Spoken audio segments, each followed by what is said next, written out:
Hello, everyone, and welcome to episode 14 of the Shanevivor podcast. Today, we'll be discussing the opening to Shanevivor Season 13, Trials of Olympus. I will be joined today by my co-host, Aiden. Yo, what's up, everybody? Hey, yep, we are going to be giving our opinions as to what to expect for the rest of this spectacular season. So, Aiden, let's just jump right into it. So, first topic. So, right off the bat, without naming any specific players, which tribe do you see the most potential in so far? I'm not sure exactly how to say it, but I'm gonna say not the Olympus tribe. I haven't seen much activity from that tribe Yes, in either camp or confessionals. is it's what Tartarus is how I've been saying it. I Yeah, I think that's right, but I may be butchering that, and I'm sorry if I am. but yeah, that's who I'm expecting a lot out of because I'm seeing more activity on their end in one-on-ones and confessionals, whereas in the Olympus camp, there's not really much being said from what I can see. They have a couple strong players that I can see making it far, but other than that, I don't see much from them. Yes, I agree with you there. I'm definitely rooting for not rooting for, but I have high expectations for the Tartarus tribe, and I think um they will do a lot better than the Olympus tribe is my prediction going forward. Especially because does Olympus even have a flag submitted yet or even worked on? I don't even think so. I think the Because Olympus is going to be the Kravavi of this season. oh, jeez. Hopefully they'll be able to turn it around. But that's just initial reaction to the tribe. So now we're going to get more in depth, a little more specific. What are the players that you expect to do fairly well this season? I haven't even made my draft yet or anything, I haven't but either. going based off of what I'm seeing, I feel like I can see a lot coming from both Nate and Jasper. However, I feel like Nate may start overplaying. I definitely agree with you there. I think Jasper rubbed the little people the wrong way whenever he initially started talking to people by like right off the bat asking if they were in alliances. But Jasper got to have those longer chats that I think solidified himself with to really get better one-on-one connections with people like Nate and Teddy. And then I I agree with agree. this. I agree with Nate overplaying a bit because I think Nate and I think Dame is another player similar to that, but they're both going to be doing fairly well. But I'm very scared that they're going to overplay. I agree. I think they'll both overplay. I think they will be. I don't think they'll go before either swap or merge, as we don't know what is coming. But I do feel like they will be kept in as a shield at least until merge, and then I think they'll be taken out fairly early during merge. Yes, I can see them definitely being players that are definitely not going to win, but are going to be the like robbed players of merge. They're going to get like their eighth and ninth. They're going to be those types of players. They're going to be like I they're agree. going to be like the essence of the season. The Essence and Omri, yeah. Yes. So obviously we talked. All of those players were on freaking how do you Tartarus tribe. Is there anyone that you're looking forward to on Olympus? I was honestly looking forward to seeing Sapphire play, but obviously that's not going to happen. They were one of the four players I was looking at on that tribe is Sapphire. So Yeah, I'm very obviously they have their reasons, and in real life comes before this. So proud of them for choosing their actual life over a random org game. But yes, I am still sad to see them go. I I agree. It is definitely sad to see them go this early on. But I don't know. Looking at that tribe, I don't feel like there's much to really be seen as they're not playing a very active game. However, I do feel like Danny is going to be a strong player Mm-hmm. based off of I feel like they're going to be able to make good connections, but at the same time they're not afraid to turn on the people obviously. So I'm not going to say they're going to be, a great player, but I do feel like they will be very entertaining to watch throughout the season. Yes. I think the main three I'm looking at on that tribe are Danny, as you said, and then Dania and Ari. I think are Dania, Danny and Dania. It's confusing, but those two plus Ari, I think even though Ari didn't even remember applying to this season, but I do still think they're playing a decent game so far. But the rest of the tribe is just so bland. No offense to you I if you're listening to agree. this later and you guys get better later in the season. But you guys have a pretty bad episode one. I'm not gonna lie, you suck at intros. That I feel like somebody who's going to become a very big threat on that tribe or not even so a threat, just somebody that people aren't going to trust is going to be Courtney, considering the fact that they went to what almost the whole tribe right off the bat, and after two messages like, "Oh, we should work together," No, like just that we should make an alliance. Oh, we should work together. Oh, yeah, just it's just yeah, if no.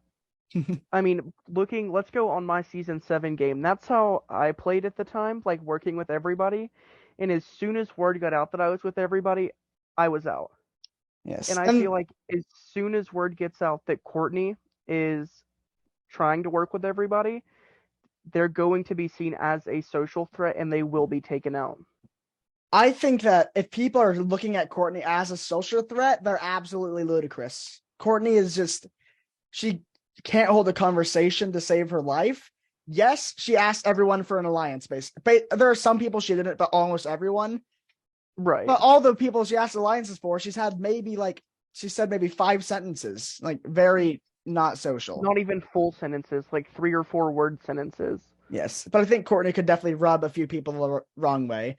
But you said it was on the other tribe, on Tartarus. You said you were looking at Nate and Jasper. I agree with those two. I'd also like to throw in Dame, uh, Gabby, Dame and There's okay. Not all of these are on equal playing fields, but Dame, Gabby, Jules, and Teddy. and Teddy, yeah. Those are the players I think will do well, and maybe Jinx if they can save their day one inactivity. I agree. I feel like the only way that they're all going to actually make it far, though, is if those players end up working together. Because if those several players don't end up working together, they're going to be working against each other. And I feel like some of them are going to be very robbed pre-merge players or pre-swap players. And then we're going to have some of them be, you know, merge robbed players. But I generally don't see many of them actually making it far. Yes, and obviously on that tribe we have the alliance of Dame, Teddy, and Nate. So those three could potentially either get targeted for being a trio or run that tribe. I can see them running the tribe, but all it takes is for one of them to say one wrong thing about the alliance, and then everybody's going to be like, these are obviously 3 strong players as they've all connected with me, but they're all going to be working together, and that's definitely going to point them out as a threat. Yes, that's obviously assuming though that all the other players on the tribe are actually good players that can recognize that and are active enough to recognize that, which they have yet to Right. shown so far. But hopefully we'll see later into the season. Oh, 100%. I don't know. I feel like this cast hasn't been the most active cast that I've seen here in the 6 seasons I've been here. But at the same time, I feel like their activity will pick up as they feel the need to, because once they realize, oh, well, I'm not being active enough, such as I was, they're going to either have to pick up their activity or they're going to lose. And I don't feel like many people apply with the idea of losing. Yes, there So, are those few that don't care about orgs, but they should probably. I think most of them will care. And we saw the same thing with season 12, where the activity levels at the very start of season 12 were not that great, but it definitely picked up a lot of steam once both tribes had gone to tribal, once we swapped. There definitely got to be a lot more gameplay and a lot more activity coming from all of the players. as somebody playing in that season and somebody who made it to the finals, I'm not Yes. really, no matter how bad I played and got third place, it's still an achievement. I made final tribal council and I'm proud of myself for that. I didn't play the best game, but I also wasn't able to spectate this season or that season, and Yes. I honestly wish I would have been able to, but I feel like nobody was really active, including me, during pre-swap and then even the Voda swap tribe, which I was on. Nobody was really active there because I feel like everybody had pre-made connections, so everybody who had them just kind of stuck together. Yes. And then But obviously we're here to talk about season 13. We're not here to delve right. into season 12 a ton. So I'm going to go ahead and jump to the next topic, which is something fun. Give me your first boot predictions from each tribe. Just who do you think, if they lose, would be the first boot? Well, for the Olympus tribe, I'm gonna say Sapphire. Okay. But Well, no, voted. Sapphire's already out of the game. Yes. I agree. Voted out wise, um, I'm not exactly sure. I feel like there's definitely on the Olympus tribe, there's definitely going to be several candidates for that. But I will say, if word gets out that Courtney tried making alliances with different people, then they will be a first boot. Yes. I think Courtney is an option, but my first boot picks, I'm trying to choose between either Pom Pom or Rebecca right now. I can see Pom Pom and Rebecca also going. I Yes. haven't seen much activity from either of them in their confessionals or in their uh, confessionals or their one-on-ones. Yes, I think Pom Pom right now is the least active player this season, and Rebecca is really bland. Courtney is less bland than both of them, but the only thing that could make Courtney first boot is her just reluctance, not reluctance, but the want to just create so many alliances and wanting to work with everybody. I agree because I mean, there's no way that everybody is going to be, oh, Courtney is my number one. So as soon as two people connect more and they're like, oh, well, Courtney wanted to work with me, and they're like, oh, well, they also wanted to work with me, they're going to wonder how many people Courtney actually wanted to work with. So they're going to ask around and realize there was several people that right off the bat Courtney wanted to work with. And if they're not working with that player, they're going to, or if they're not working with the other players that Courtney asked for an alliance with, they're definitely going to be rubbed the wrong way. Yes. Okay, yeah. But we've shit on Courtney's game quite a bit. So we're gonna give Courtney a little bit of a break. And then we're gonna go over to Tartarus. Who is the first boot on this team? I think here's where it gets more interesting. I can see Flower going first here, honestly. Yes. I can see.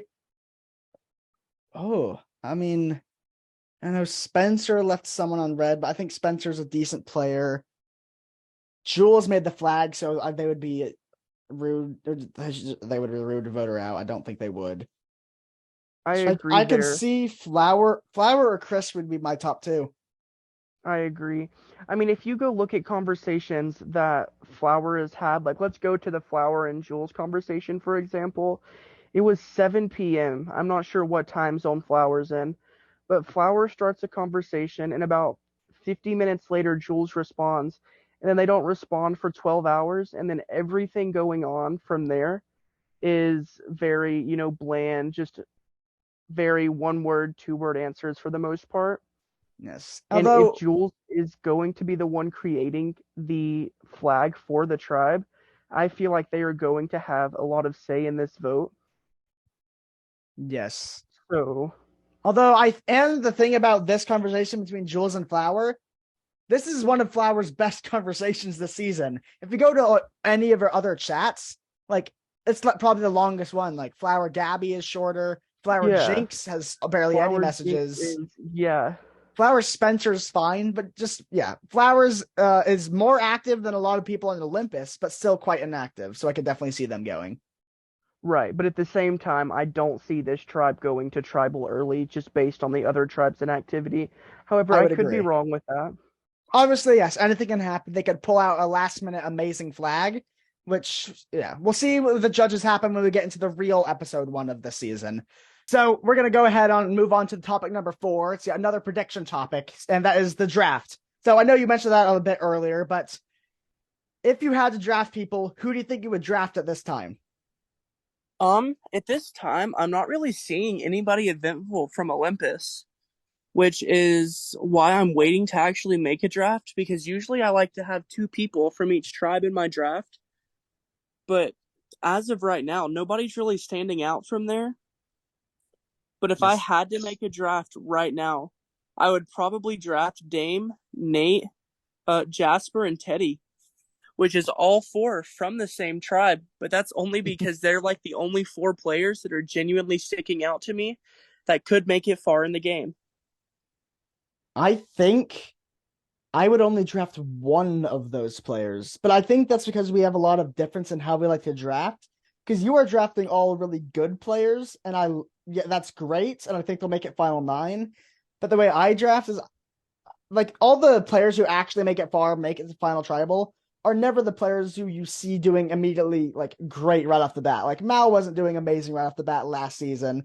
Allison wasn't doing great the entire season. The So just entire season. but the entire yes. So I think my draft would be something like I think I'd stick to mostly Tartarus. I would go for a Jules because I don't think anyone would target Jules at all. They've made the flag.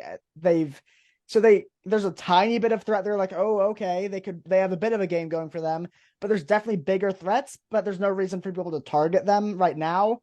And Jules seems to be fine in conversation, but not like fine to like enough to make her stay, but not to a point where she's making herself a threat. So I think Jules is a good pick.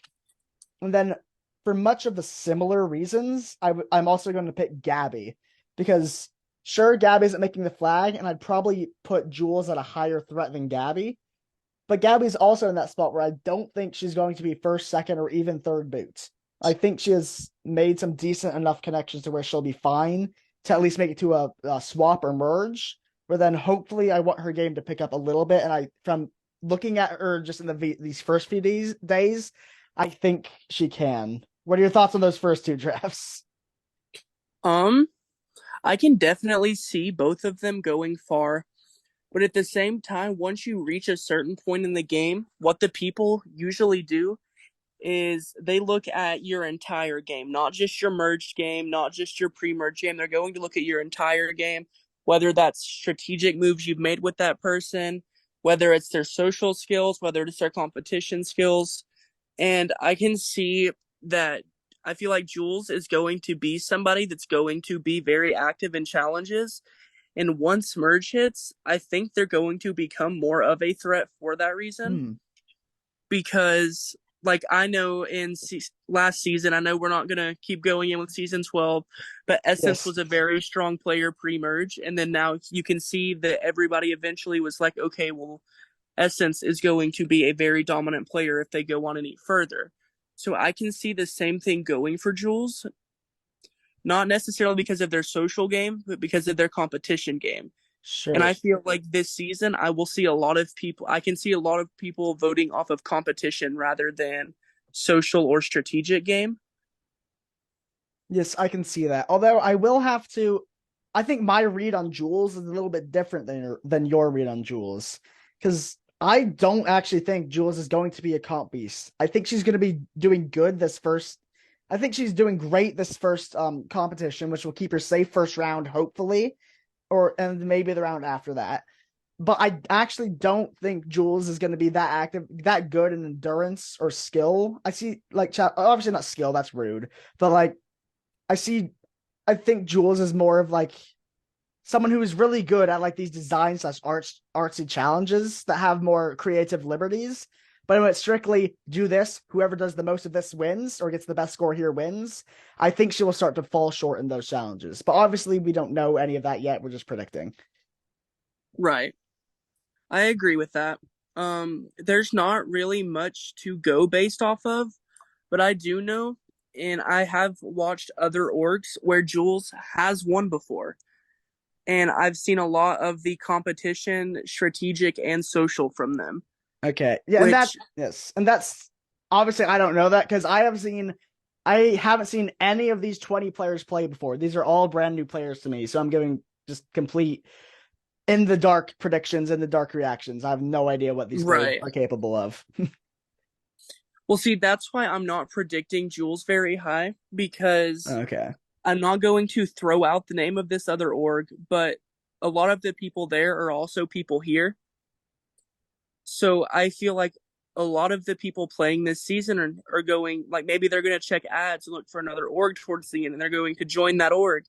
And they're going to be like, oh, well, this person won this org because I know I did that, joining random orgs and seeing, the people in the game, being strategic about it, seeing how they play in other orgs. Yes. And obviously we hope people don't fully do that because that's metagaming and we never endorse metagaming, but obviously people do it. It happens.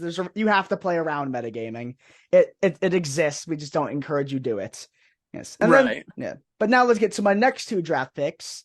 So it's one of your three. Can you guess which of the three it is that I have drafted? I would say Teddy.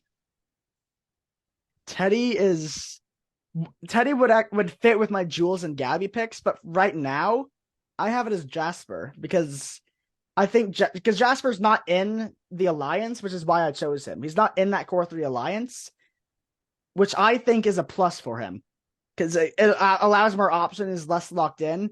Yes, it puts him at more of a risk of being targeted if he's not in that core alliance. But the people in that alliance have expressed willing to work with him. But him not being specifically in the alliance gives him more options, more avenues to go to, and is less locked in, and will probably be more willing to flip and make the smarter move to flip on Teddy, Nate, Dame if he needs to. I'm going to disagree with you there. I Okay. feel like once that core three realizes that Jasper's playing a strong game and that Jasper is going to be able or is going to potentially be able to get numbers to flip on them, I feel like they're going to make sure that they flip on him first. Okay.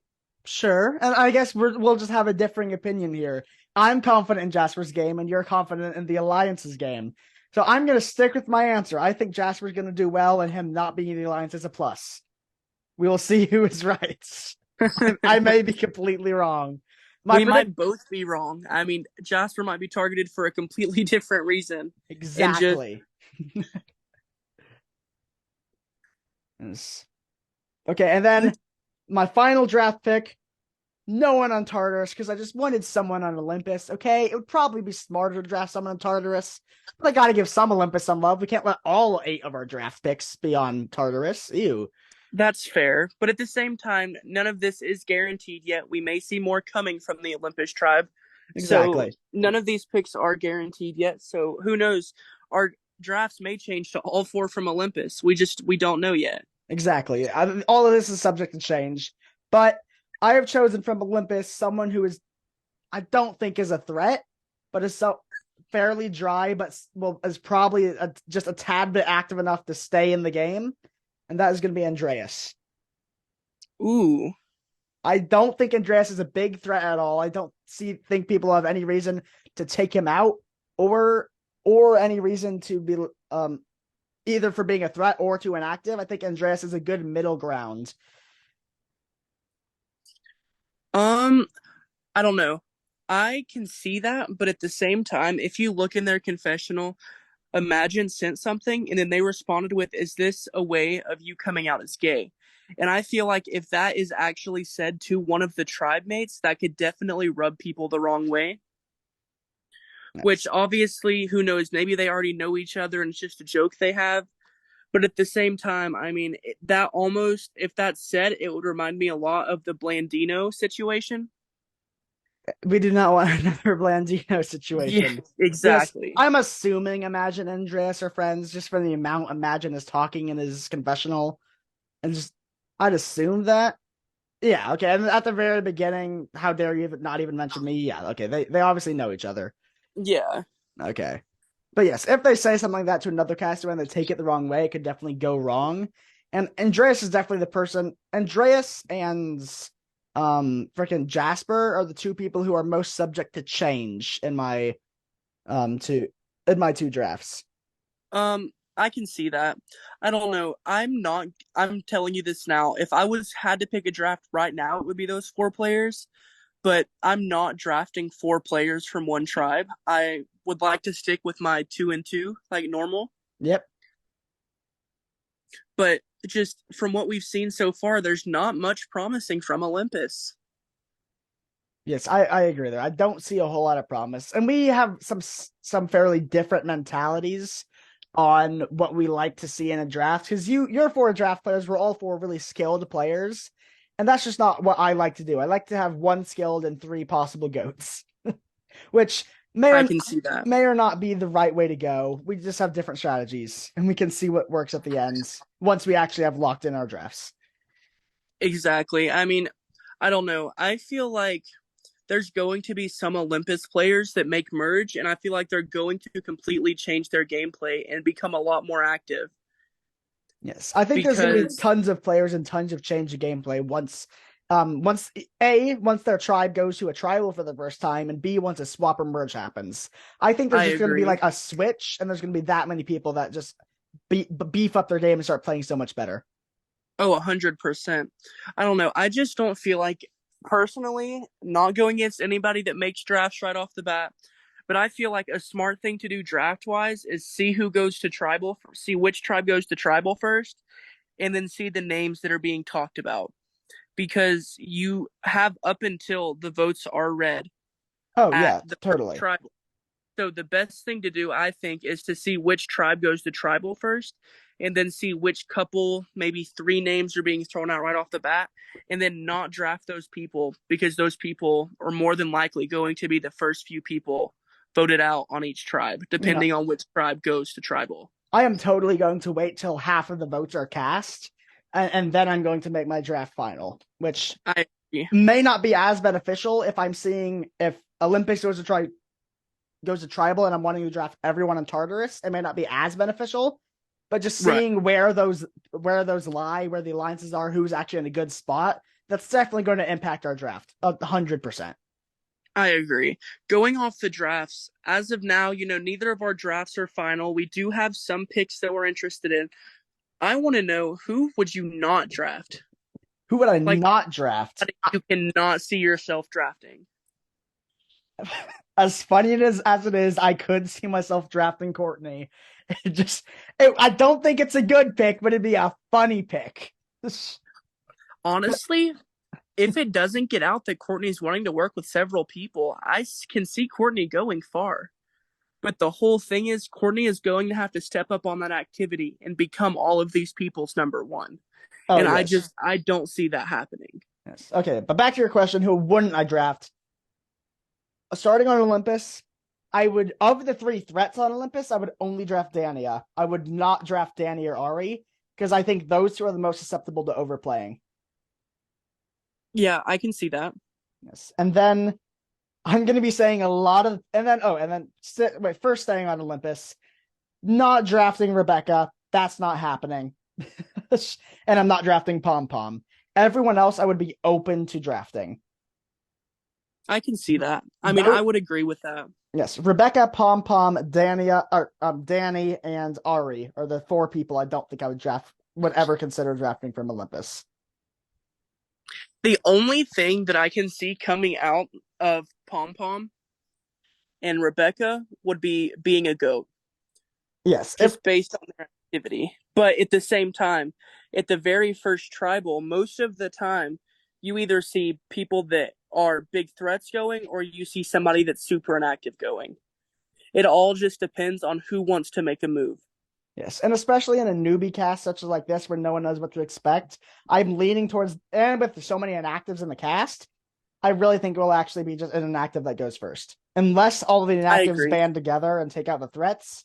But I don't want that to happen. And inactives leading the game is not what I normally like to see. Right. And then I agree. yeah. So now jumping over to Tartarus, people I would not draft. I'm going to be saying a lot of the people you just said. Teddy, I would actually draft. I would consider. So you made good choice there. I would not draft Chris or Flower because those are the two most inactives in my opinion. And I I agree. also wouldn't draft Dame or Nate because once again, most susceptible to overplaying. So yeah, I've got a strat. Yeah, I just don't like to pick the two most inactives or the two biggest threats on each tribe. I like to pick a middle ground everywhere. So yeah, I get that. I I don't don't know. know. The way I feel about that core three alliance right now, if they can take control, pre-merge, and then get onto let's say there is a swap, we don't know.